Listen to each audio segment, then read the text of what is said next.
নমস্কার। কবি সুবোধ সরকারের লেখা ঘুষ।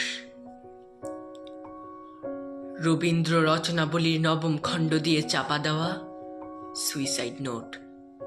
ছেলেকে লেখা, লিখে হাতে ব্লেড নিয়ে বাথরুমে ঢুকেছিলেন মাস্টার মশাই। দুপুরবেলায় কাজের লোক দরজায় তলা দিয়ে রক্ত আসছে দেখে চিৎকার করে ওঠে। ছেলেকে লেখা এই তার প্রথম এবং শেষ চিঠি। অরণি, আমি বিশ্বাস করি সন্তান পবিত্র জলের মতো। যদিও তোমার সঙ্গে আমার সম্পর্ক ভালো নয়, তবু তোমাকেই লিখে রেখে যাই।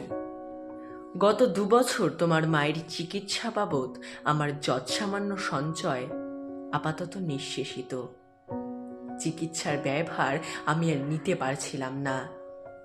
জীবনে তোমার টাকা ছুঁইনি, মরেও ছোব না। আমি আজীবন ছাত্র পড়িয়েছি, জ্ঞানও তো কোনো অন্যায় করিনি। গত মাসে আমার স্কুলে এক অভিভাবক এসে ঝুলোঝুলি করেন তার ছেলেকে নেবার জন্য। আমি প্রথম দিন ফিরিয়ে দিই, দ্বিতীয় দিন ফিরিয়ে দিই, তৃতীয় দিন পারিনি। তিনি আমাকে একটা বড় খামে 30,000 টাকা দিয়ে চলে যান। সেই টাকায় এই মাসে তোমার মায়ের চিকিৎসা চলছে। জানি না তিনি বাড়ি ফিরবেন কিনা কোনোদিন। ফিরলে বলো, পৃথিবীতে আমার বেঁচে থাকার অধিকার চলে গেছে। ইতি, বাবা।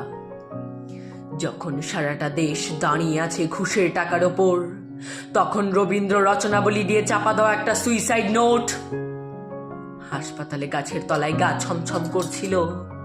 এগিয়ে গেলাম সাদা কাপড়ে ঢাকা মাস্টার মশাইয়ের দিকে।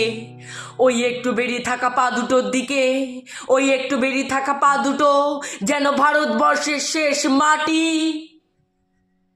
নমস্কার।